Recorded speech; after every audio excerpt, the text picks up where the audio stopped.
Lawyer, we're gonna do a cool video.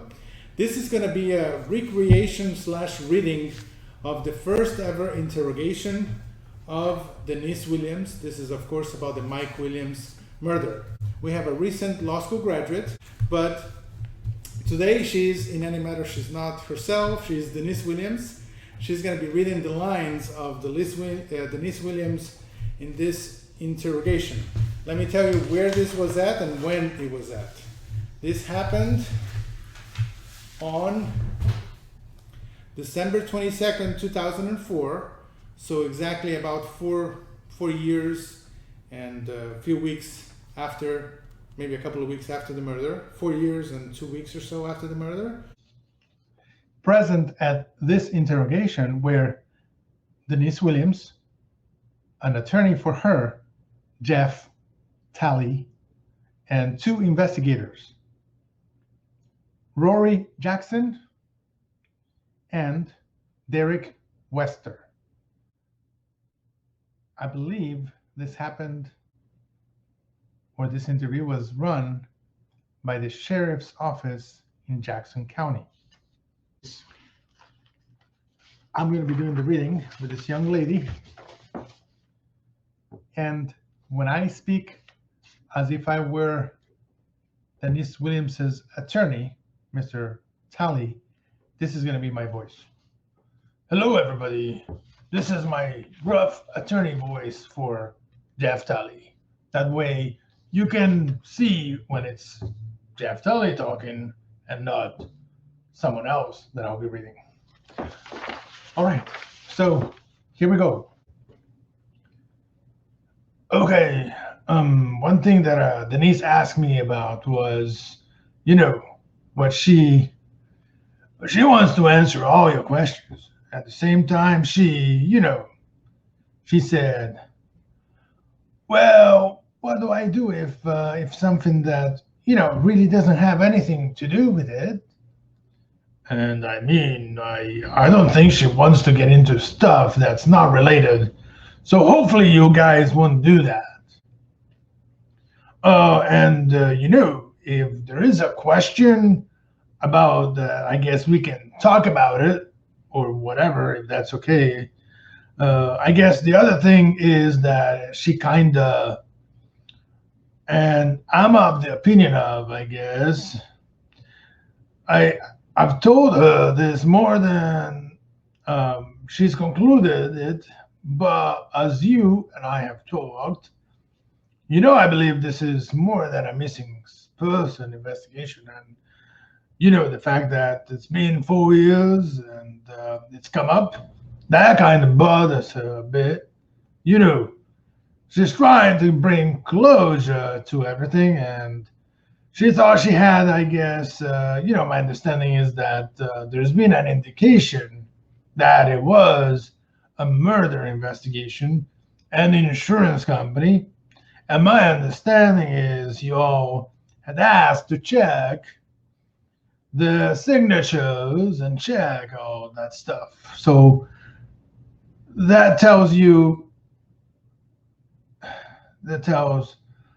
think there's some fraud or something involved somewhere. And I've told her that. Let me just explain it to you. All right. First of all, for the recording purposes, the transcriber, just go around the room and identify yourself. My name is Jeff Talley. Denise Williams. Rory Jackson. And I am Derek Wester. About March of this year of 2004, the executive investigation, the investigative branch of the Florida Department of Law Enforcement contacted our department, and they had made some inquiries into the missing person investigation, whatever you want to call it, of your husband, Mr. Williams. That was beginning about March of this year, maybe February. I'm sure it was after January, but I'm not real sure on the February or March. And I didn't bring my file with me, so I don't know, but they assigned it to me, and we had a local Florida Department of Law Enforcement agent that that works pretty much hand in hand with us. And we started looking into something, and we started talking to some people, and mainly the people that we talk to are people that were involved in the recovery effort with the Game and Fish Commission and the Corps of Engineers and things like that. And they told us that he was the only person that they hadn't even ever recovered, which was pretty much odd considering, if you were out there, and it's my understanding that you hadn't never actually been to the lake until this year. But it was a massive search.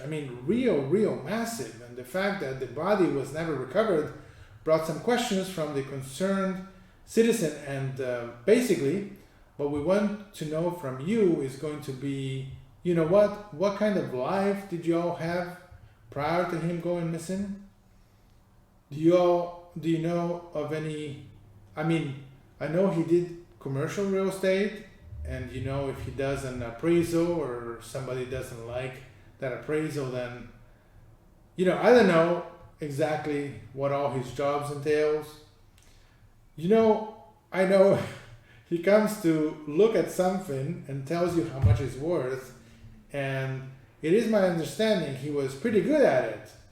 In speaking with Mr. Ketchum, he told us that he has told Mike earlier to get as much insurance as he possibly could while he was young, so he could be able to afford the premiums.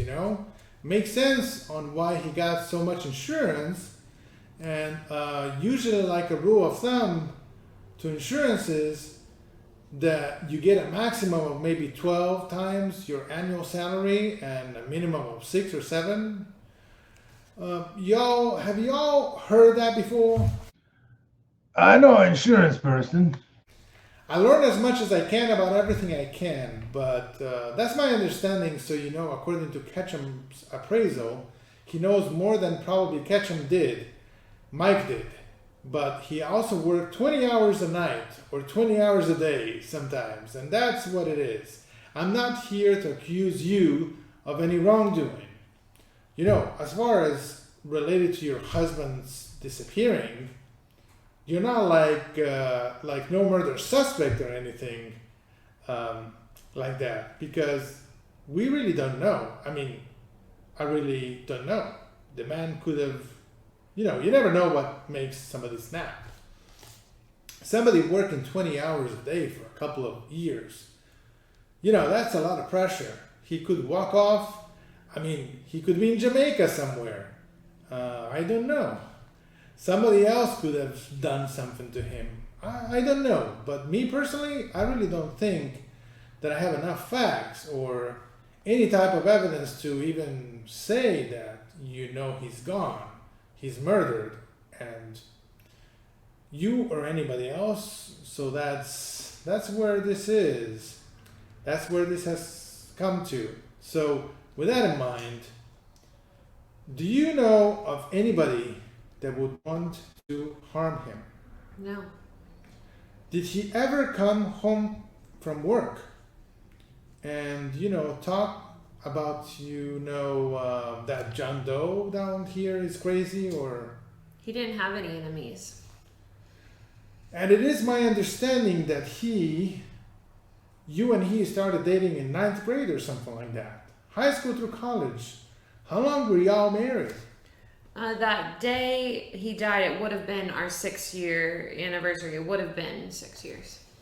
Oh, it's also my understanding that he pretty much spoiled you. Yeah. Yeah. He made a lot of money. I make money too.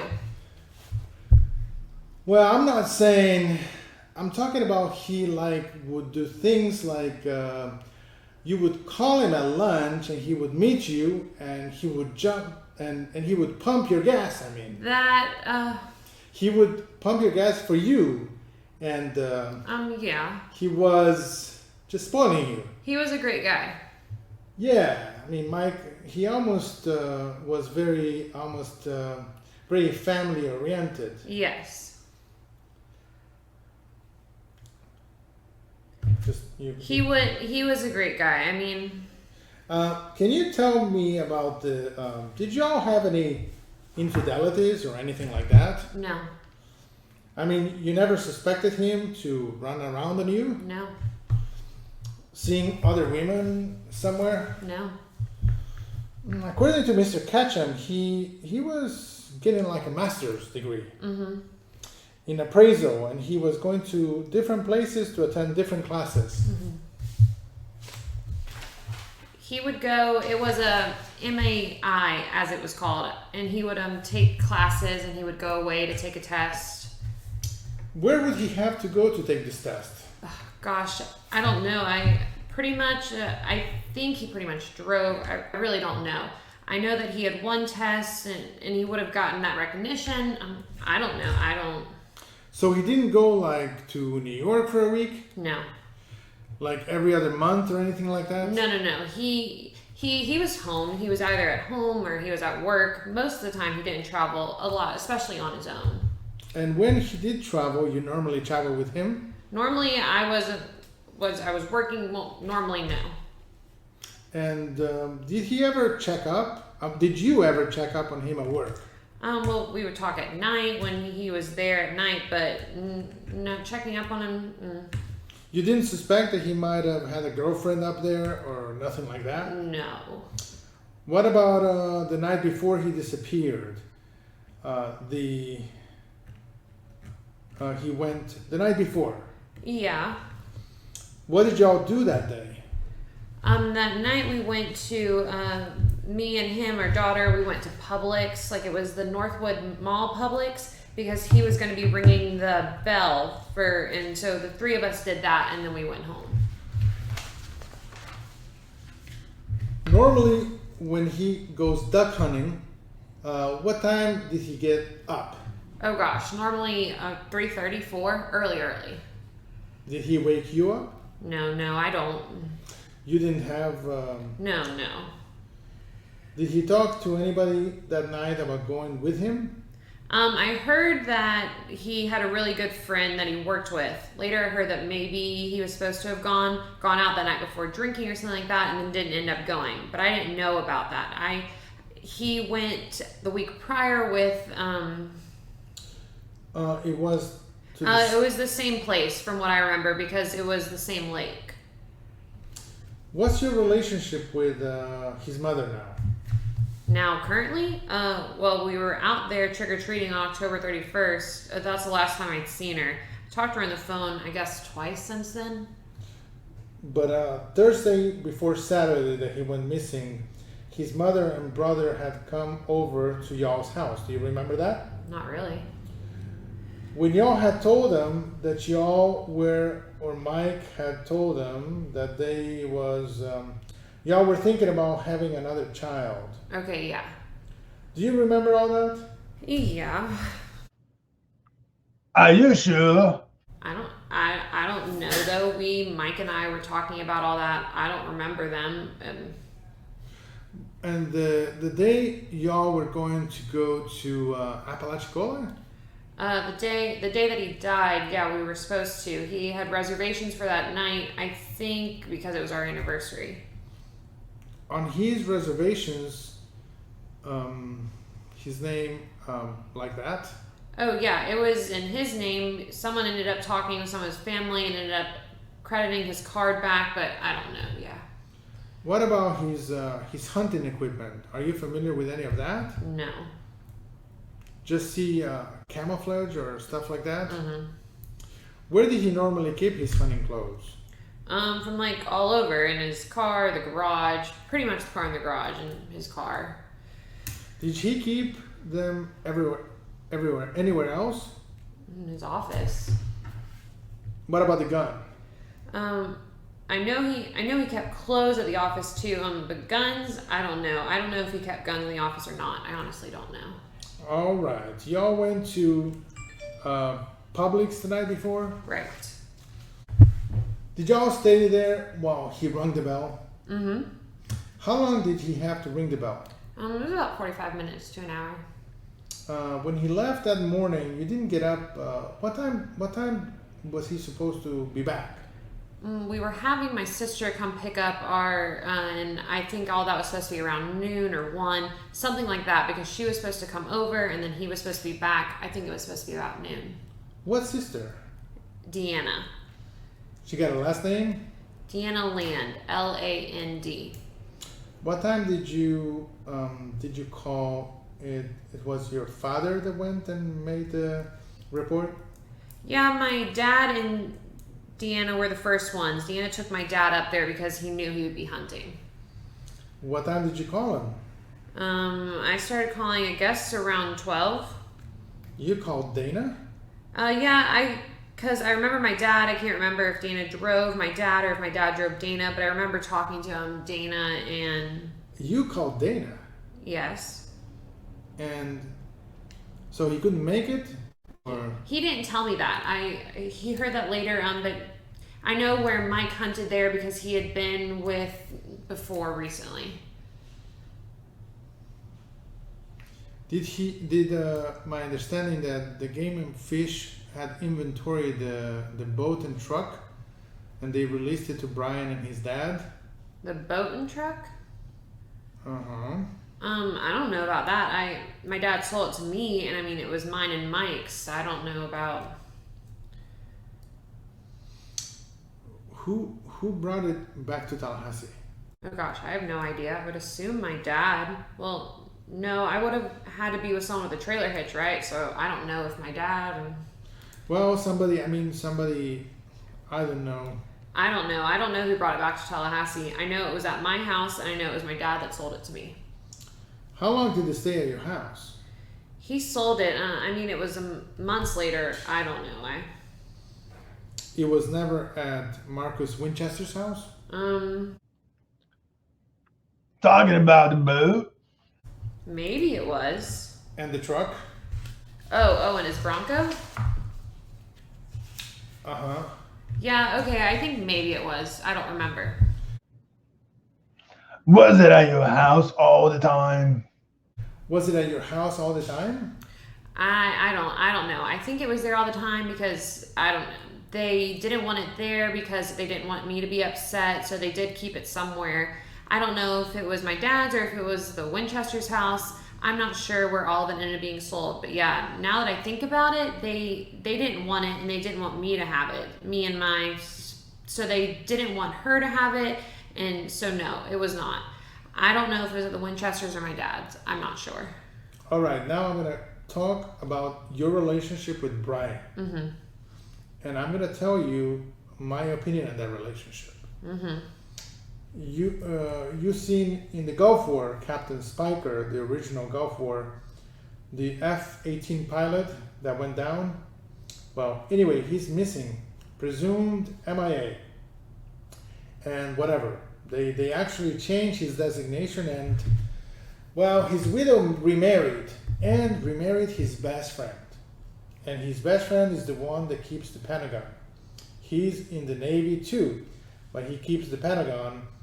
So I don't know, I don't really look at it as a bad thing, is that because Brian and your husband were friends, for you and him to be in a relationship now, so I'm not looking down my nose and nothing like that at you about that. Right. What type of relationship did they have? Did Brian and Mike have? Yeah. They were really good friends, and I would say at the time of his death that Dana was actually his best friend, but at the time Brian and Mike had been friends for, I guess, the 9th grade or so, like a long time. Do you know if they had talked the night before? Brian? About hunting? Brian and Mike? Not that I know of.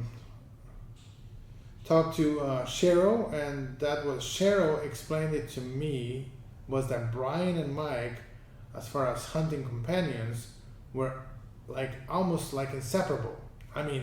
They went hunting a lot together. Mm-hmm. And that they would leave clothes in each other's vehicles. And Brian would have clothes in Mike's vehicle. Mike would have clothes in Brian's vehicle. Mm-hmm. Do you remember anything I don't know anything about that. They together, yeah, but as far as hunting clothes, I don't know about that. Do you remember going to a Christmas light show with Brian and Kathy and their child and you and Mike and I'm not sure. I'm sure we did, but downtown parade or something. no, this was in Georgia. Oh, Victorian Christmas, yeah. Yeah. Oh, yeah. When did y'all go to that? It would have been around that time because, well, they only have 2 nights in Thomasville, and I do remember going because pictures, so I know we met, but I don't know anything else. The only person that would know that you knew that he talked to about duck hunting the night before would have been... Right, that's... How can that be inaudible? Right, that's and that was only found out later. After, yeah. But you really didn't know. No, I mean, I didn't hear him on the phone talking to anybody about hunting, no. How often did he go duck hunting? He would go during the season. I guess he would try at least to go maybe twice a week, but he worked a lot, so he would go as much as he could, but he was very busy. What about who was? Well, during that time, he went a lot with Dana, and he went a lot with Brian. Who's Kip? He's a guy we went to high school with. I think a lot of him. I guess he. What's the at noon on the 12th is when you started calling him? Mm-hmm. I'm sorry. Yeah. You started calling Dana and your dad. When did you talk and how did you talk? Did you talk to anybody else?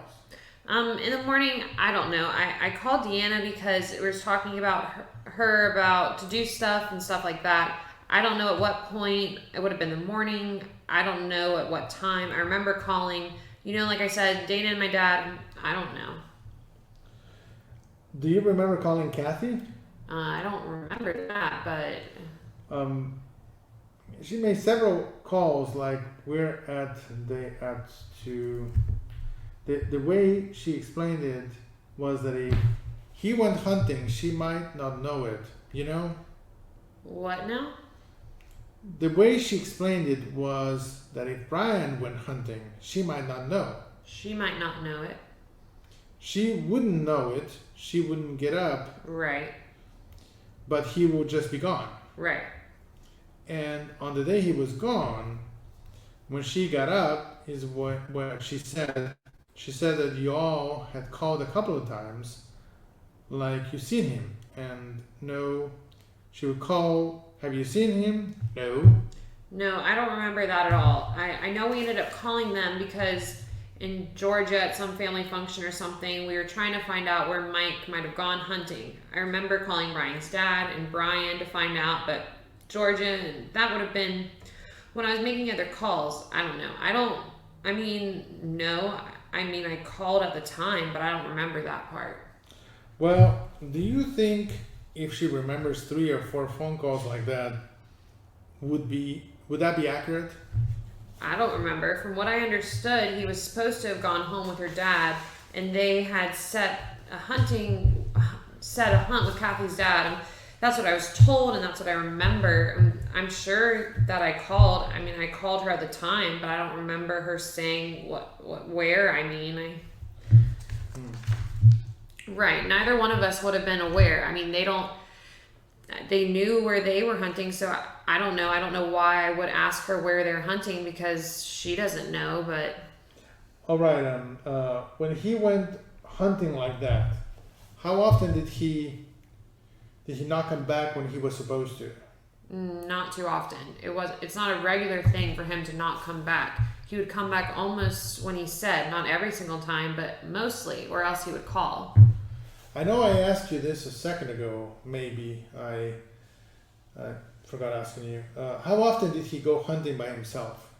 He occasionally did. It was a rare thing for him to go by himself. He would also go fishing by himself occasionally. You didn't get onto him about driving all the way to Sneed's and hunt for about 30 minutes? He did. No, he enjoyed it. I never.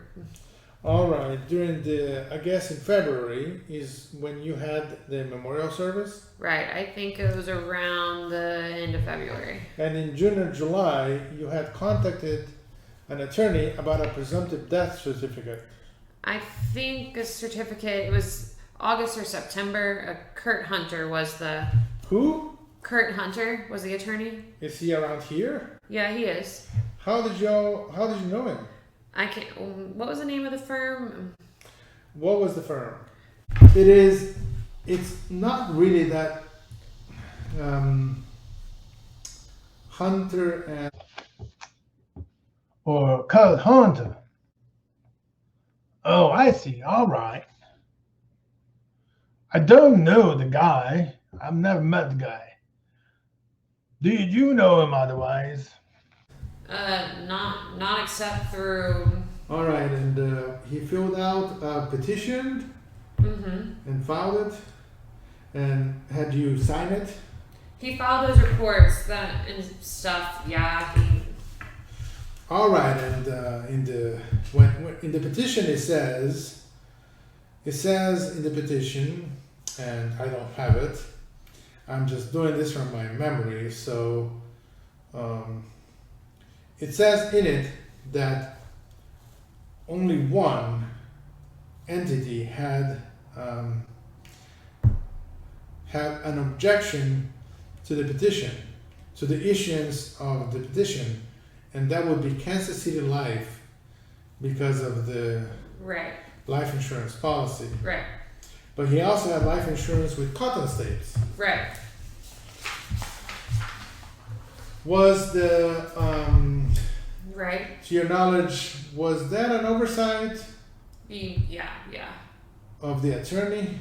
No, I remember that I found out that we had a policy, $1 million policy with Kansas City. It was supposed to replace the 500,000 policy with Cotton States, and I'm assuming that it was we usually pay our bills like a yearly. So when he died, after he died, I found out the policy was still in effect. And I went to Kurt, and told him that I don't know if it wasn't the paper because it was an oversight, or on his part, I'm not sure why, but I remember noticing that it wasn't there, and it was still in effect when he had died. Did anybody come to you and get any of you? Did you have a yard sale or anything like that and sell Mike's clothes? His clothes. This was within 7 months after he went missing? No, I haven't sold any of his clothes. Did anybody come get any of, did anybody have access to any? Got him. Whoever the authorities at the time, I think that the jacket and some stuff like that, I'm not sure what all they have other than that. I still have. Do you know anything about the recovery effort or when they found the clothes or anything like that? My dad, it was a daily update at the time. He kept me informed of what was going on. Look, I haven't lost a spouse. I mean, I don't know how I would react to it, but how anybody's supposed to react to such a thing. But what was your day today like? It was a living nightmare. It was like I was in a fog, and my dad would tell me, we would have so many people. The recovery was long, and everybody would come back to my house at night to eat and stuff like that. And normally I would stay upstairs, but my dad kept me informed on everything. But it was some days I'd want to go, and people around me would be like, no, and then I wouldn't want to go, and I never ended up going during the whole day when all the helicopters and the stuff was going on. I did not know. Did anybody come and ask for anything at the... Other than what the authorities wanted, no. What we're trying really and truly, and what gives me the most concern about the whole case, is that they found his jacket, and it was, they found some waders, and they were presumed to be his. Then they sent a diver down, and he found the jacket, and it had his Arkansas hunting license. in it.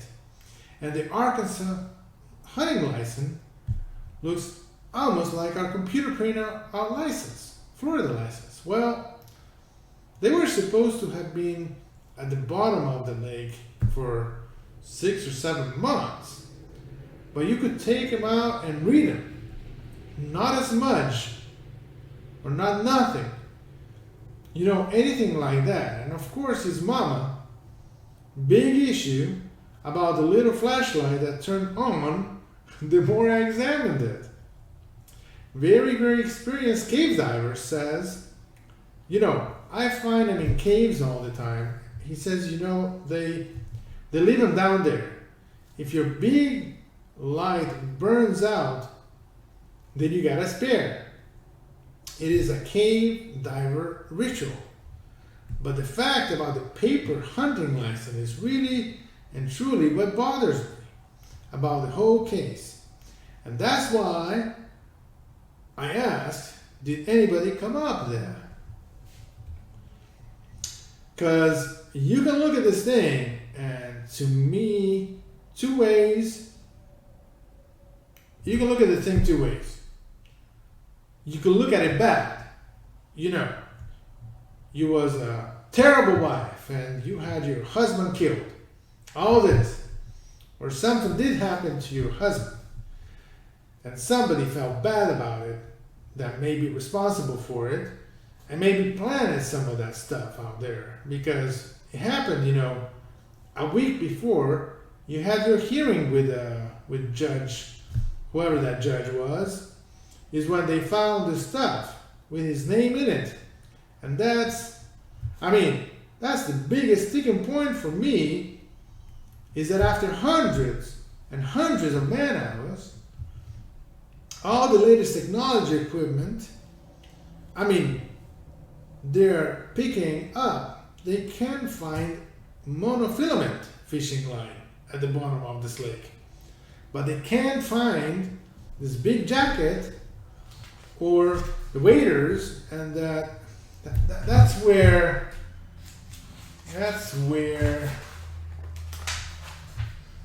I'm really at with, as far as this investigation.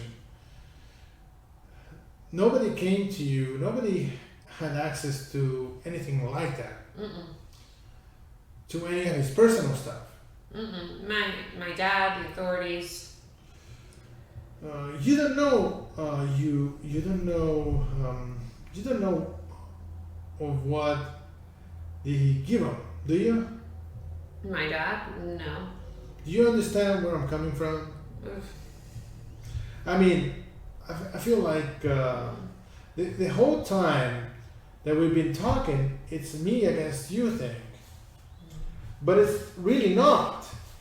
Now,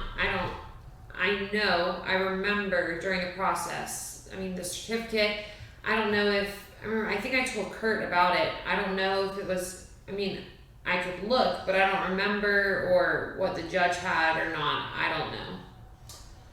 It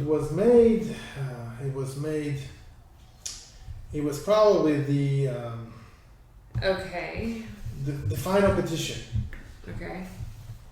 And the one that because I know we had started earlier, so I don't know if.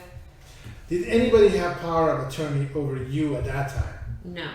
They didn't consider you a basket case and couldn't pay your light bills or anything like that. Mm-hmm. And that's not being funny. No. That's being serious. No. I don't know what you went through. No. I know that some people react differently. Okay, so do you know when he got the Cotton States insurance?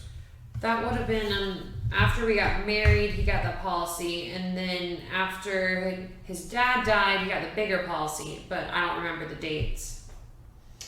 Do you know of a policy from a company called Tennessee Life? No. You received a payment from Kansas City Life? Life insurance money from Kansas City Life, yes. And Cotton States? Yes. And that's the only two? That's the only two. Well, you might need to be checking with or try to find a Tennessee Life. Tennessee life insurance? Uh-huh. No, never even heard of it. It's probably the underwriting file from Cotton States. Mm-hmm. Life insurance companies, and he said, yeah, he had a $250,000 policy with Tennessee Life. Tennessee life.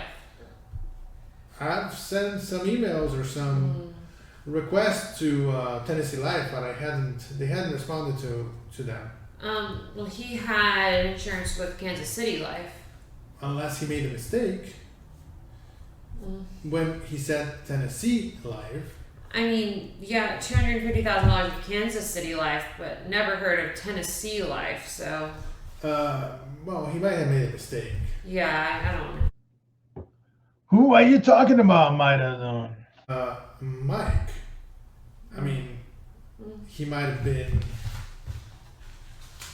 inaudible, top of 19. Top of 21. Oh, I'm glad I asked. He might have put Tennessee instead of Kansas City. And where did he write that? To Cotton States? Everything is good, and I guess you received your money from Kansas City Life. You received your money from Cotton States. You're getting along with your life.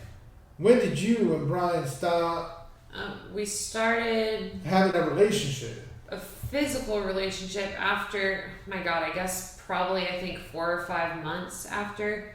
He was going through some bad stuff in his marriage, and I was going through hell when it happened.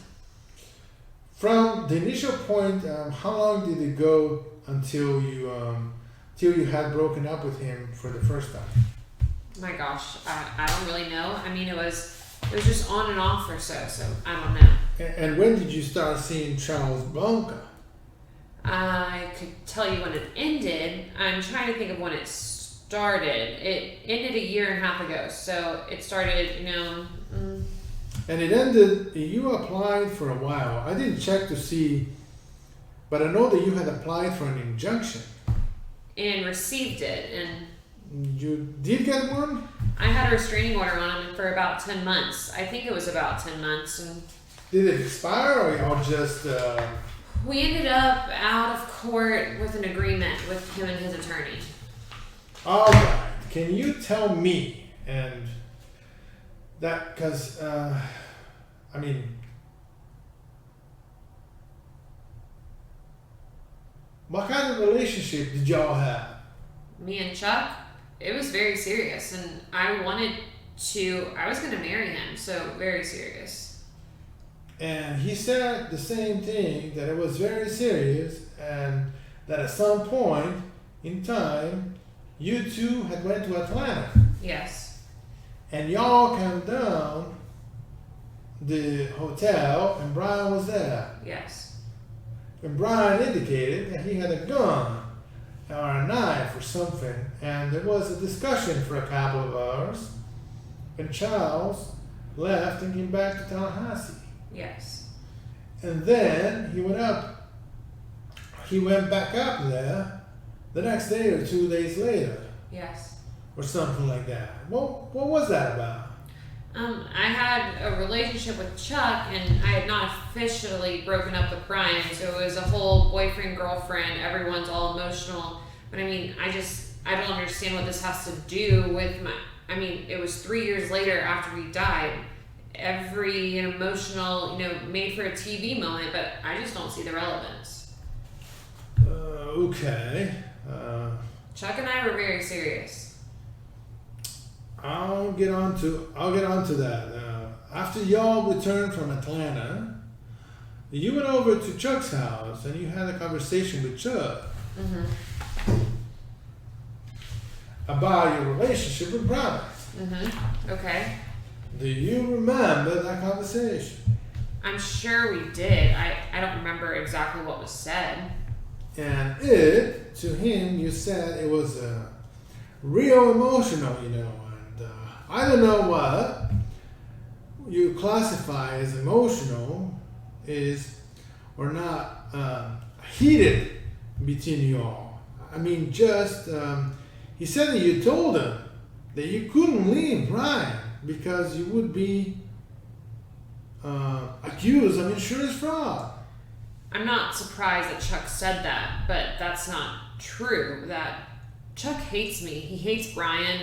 I mean, I'm not surprised that he said that. That's horrible, unbelievably, actually. But it's not really surprising coming from him. Insurance fraud? What would that even be? I mean, that's...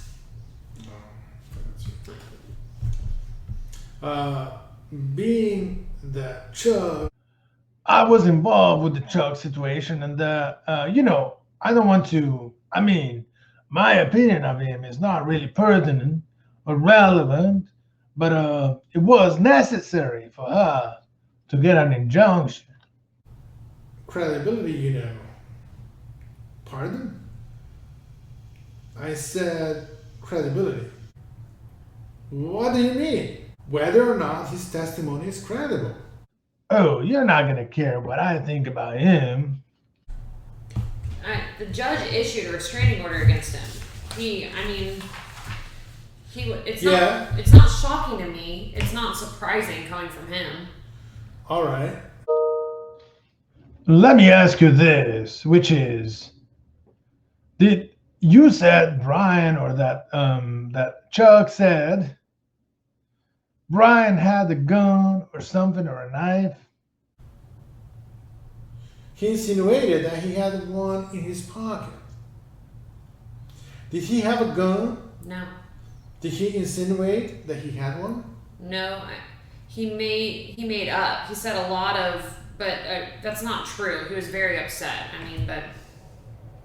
This is upsetting to me. It's just,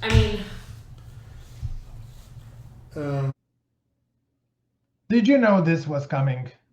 I had a couple people told me. I believe what all the initial reports, I believe that's what happened, and that a report of an accident that he drowned, that's what I believe. That's what I believe. I have a daughter to raise.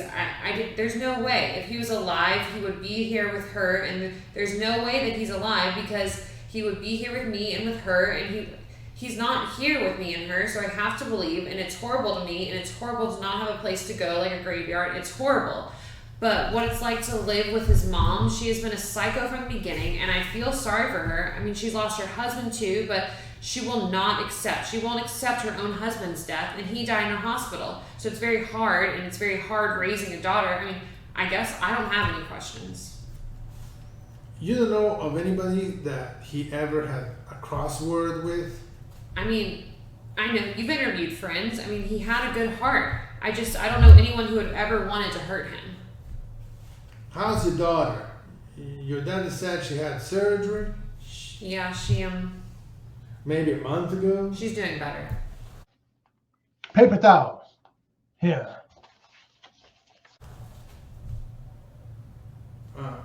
Here's some paper towel. Okay.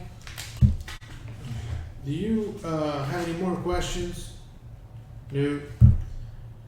Got any more? Conclude the statement. And that's it. But that was an awesome reading. Thank you so much. And again, everybody, thanks for watching. Until next time, Mentor Lawyer.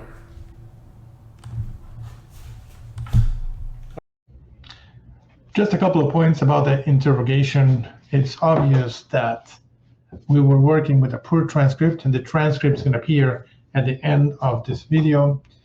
However, they did ask some good questions about the night before the murder.